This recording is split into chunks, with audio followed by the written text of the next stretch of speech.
안녕하십니까. 정성산TV입니다.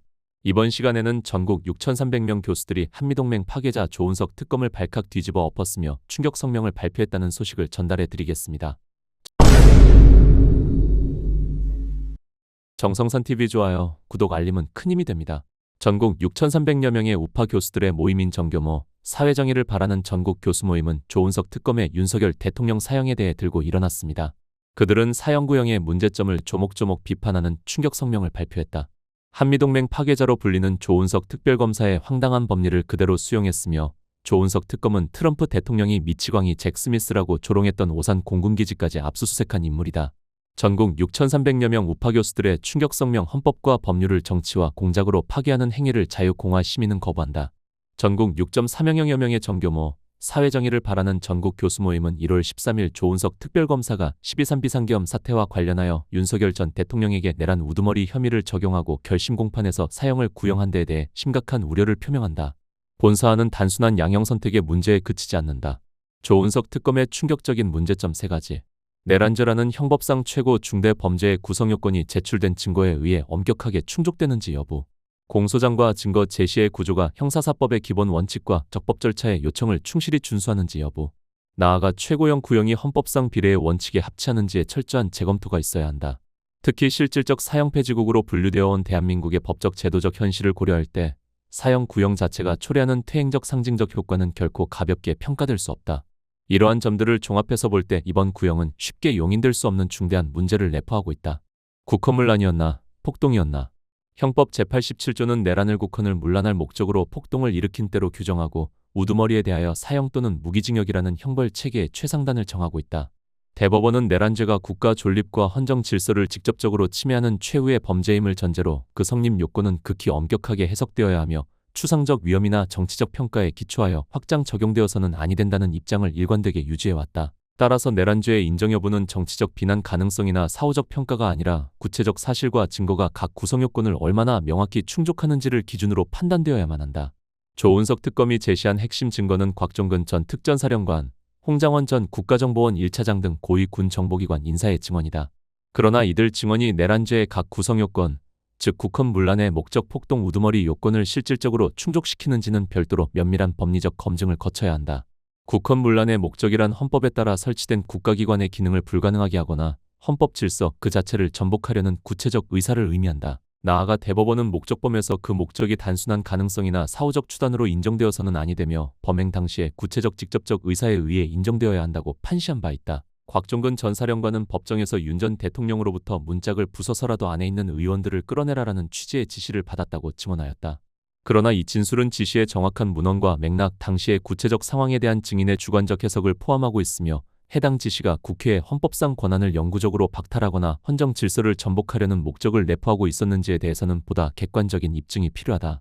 홍장원 전 차장의 증언 역시 대통령의 전화 지시를 전제로 하나 그 핵심은 정리하라, 잡아들여라라는 표현에 관한 것으로 그 의미와 범위를 둘러싸고 중대한 다툼이 존재한다.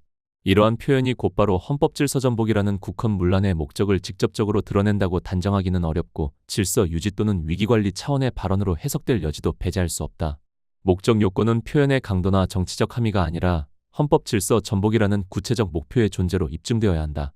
폭동이란 다수인이 결합하여 유형력 또는 이에 준하는 위력을 행사함으로써 사회의 평온을 현저히 해치는 행위를 의미하며 단순한 병력 이동이나 공포심 유발 가능성만으로는 부족하다.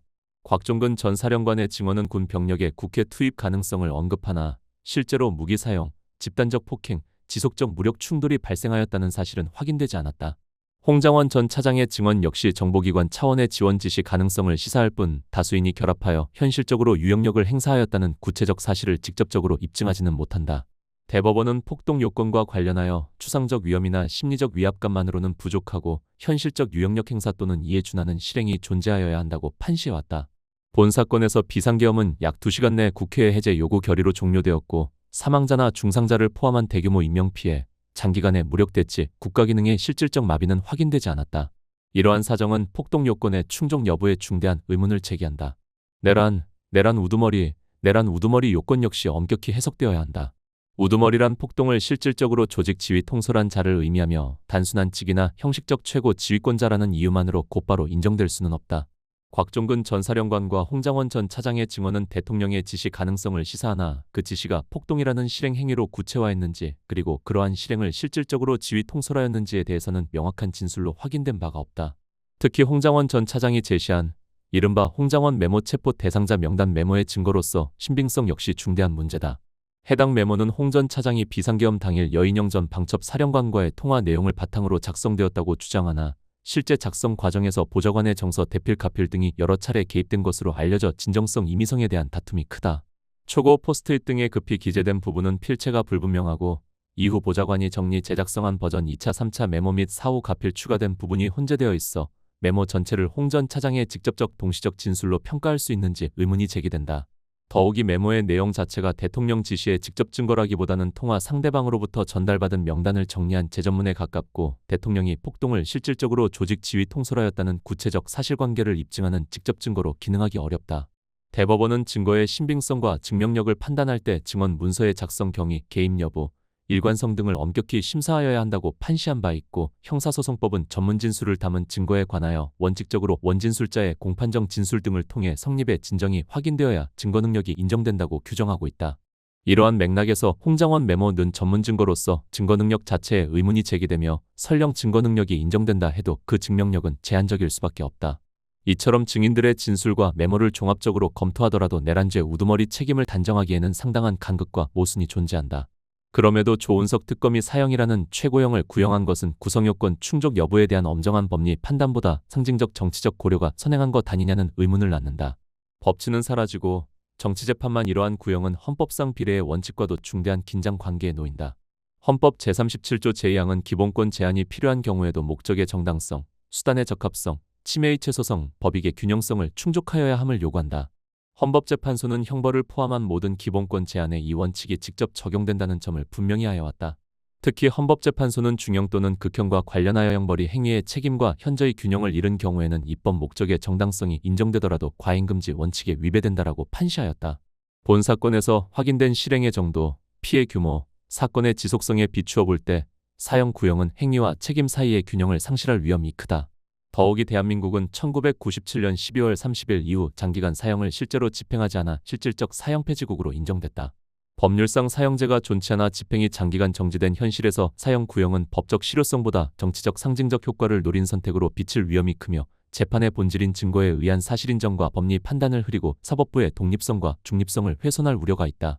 이는 결국 법치주의에 대한 신뢰의 하락과 사회적 분열의 심화라는 2차적 폐해로 귀결될 수 있다. 절차는 정당했나 본 사건의 조은석 특검 구형은 절차적 정당성 측면에서도 중대한 결함을 드러낸다. 고위공직자범죄수사처의 초기 수사 과정에서부터 영장 청구 절차가 공정성과 중립성을 훼손한 정황이 지적되기 때문이다.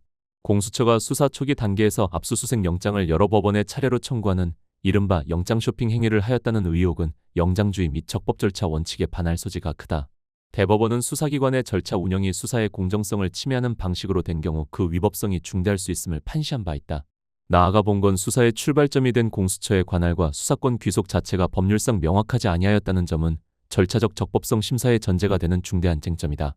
공수처는 법률이 열거한 고위공직자 범죄 및 그 관련 범죄에만 수사권을 행사할 수 있을 뿐이며 그 범위를 일탈한 수사는 곧바로 수사 절차의 위법성 및 공소제기의 적법성 문제로 연결될 수 있다.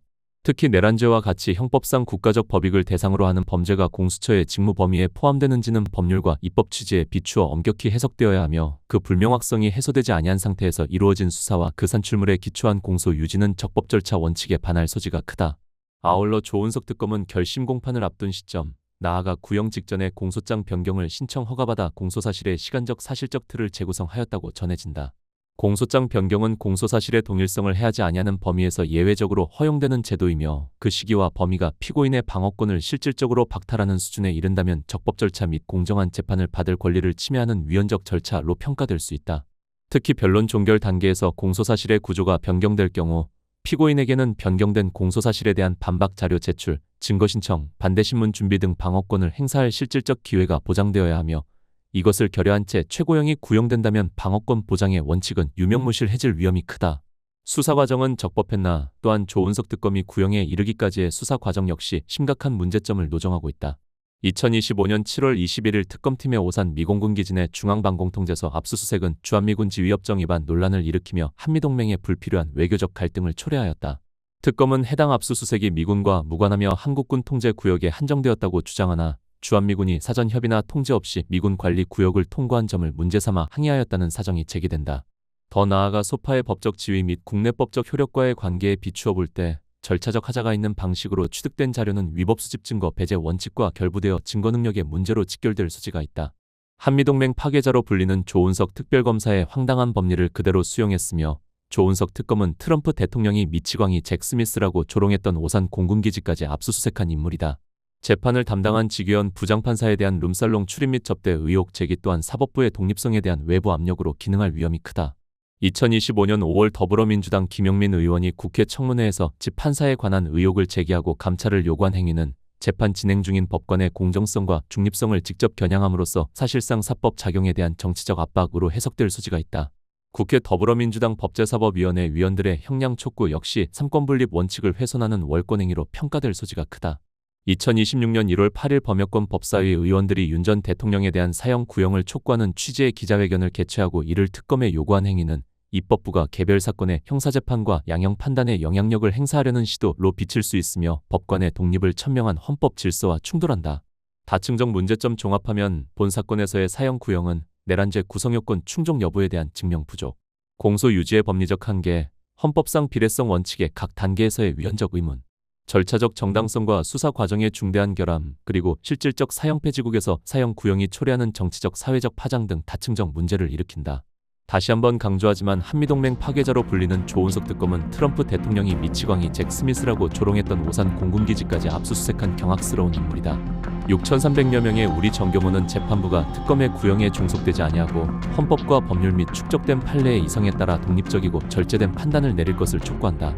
그것이 형사사법의 존엄을 지키고 대한민국의 법치국가로서의 원칙을 유지하는 길이기 때문이다. 6,300여 명의 우파 교수들의 정교모 일동. 6,300여 명 교수들이 던진 성명은 특정 인물을 옹호하기 위한 정치적 발언이 아니라 헌법과 법률이 정치와 공작에 의해 훼손되고 있는 현실에 대한 지식인 사회의 마지막 경고입니다. 법치는 감정으로 재단될 수 없고 사형이라는 최고형은 정치적 상징이나 여론선동의 도구가 되어서는 안 됩니다. 재판부는 어떠한 외부 압력이나 정치적 요구에도 흔들리지 말고 오직 헌법과 법률 그리고 축적된 판례의 이성에 따라 독립적이고 절제된 판단을 내려야 할 것입니다. 그것이 형사사법의 존엄을 지키는 길이며 대한민국이 여전히 법치국가로 남아있음을 증명하는 유일한 방법이기 때문입니다.